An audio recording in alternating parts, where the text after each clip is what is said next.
Ever wake up to find that the balloon you proudly inflated last night has transformed into a wrinkly, exhausted raisin by morning? One moment, it's round and ready to party. The next, it looks like it went through a tax audit, an identity crisis, and a midlife meltdown all at the same time. Something definitely happens while you're asleep. Something sneaky, silent, and scientifically shady. I'm Professor Everything, and today we'll be answering the question, why do balloons lose air overnight? Right here on Explaining Everything.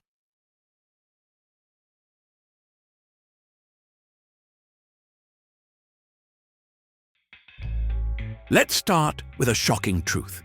Balloons are basically made of organized chaos. To us, latex looks smooth and stretchy. But under a microscope, it's a universe of tiny holes, a rubbery colander. These microscopic gaps are small enough to keep the balloon together, but big enough to let air molecules slip out one by one, like they're trying to sneak out of a boring party. The moment you inflate a balloon, the great escape begins. Bigger molecules take their time leaving, but smaller ones, they sprint out. Helium escapes the fastest, which is why helium balloons drop to the floor faster than your motivation after New Year's. So when your balloon deflates overnight, it's not dramatically collapsing.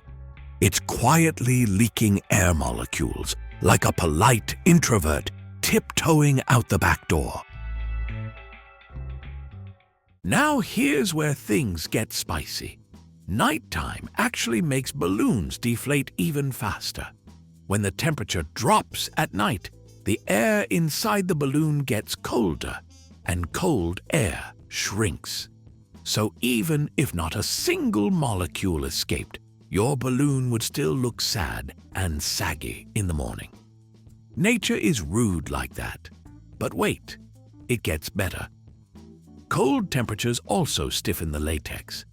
And when latex stiffens, those tiny microscopic gaps open just a little wider. Suddenly, it's like the balloon's walls are saying, "Escape route is open, everyone run." So throughout the night, the air inside contracts, the latex relaxes, and the balloon collapses like it's emotionally unstable. That's why you go to sleep with a party balloon and wake up with something that looks like a deflated dumpling.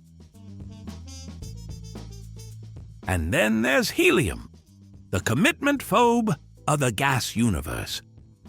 If you've ever brought home a shiny helium balloon, you know the experience. It floats proudly for about 3 hours, and then suddenly it's on the floor, looking like it fainted from emotional exhaustion. Helium atoms are unbelievably tiny. They wiggle through the latex structure faster than your friend wiggles out of paying their share of the bill. This is why stores use foil balloons instead. Foil is much less porous, so helium stays trapped much longer. Latex balloons?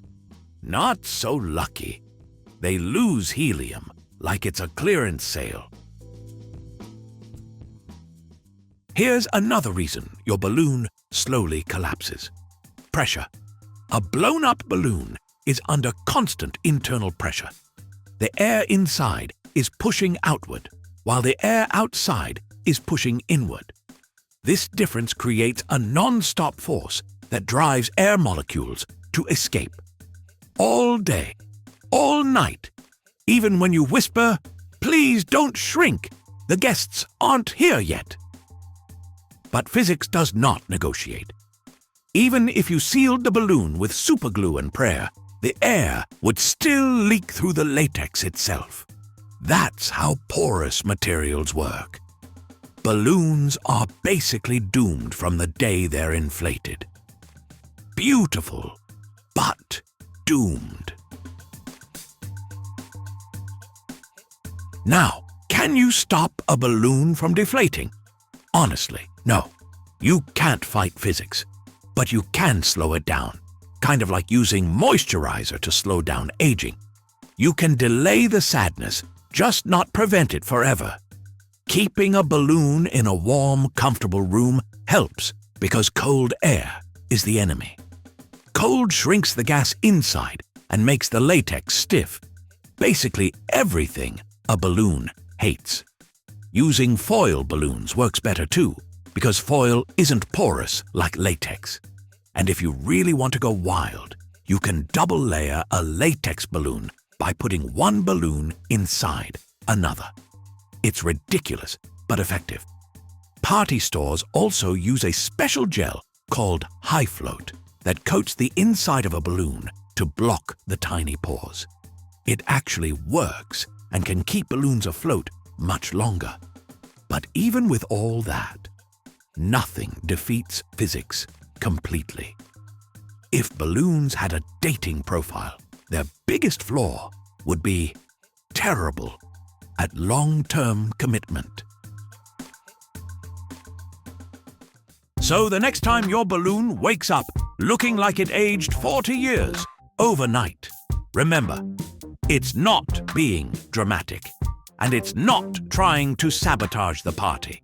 It's simply fighting a hopeless battle against physics, cold temperatures, shrinking air, and microscopic escape routes built right into its stretchy skin. Balloons don't deflate out of laziness.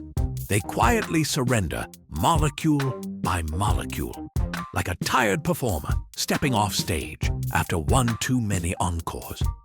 Now that you know the entire behind-the-scenes soap opera happening inside every balloon, you'll never see that morning after sag the same way again. The humble balloon isn't unreliable. It's just scientifically doomed from the moment it's inflated, living its best life before physics gently taps it on the shoulder and says, "All right, show's over."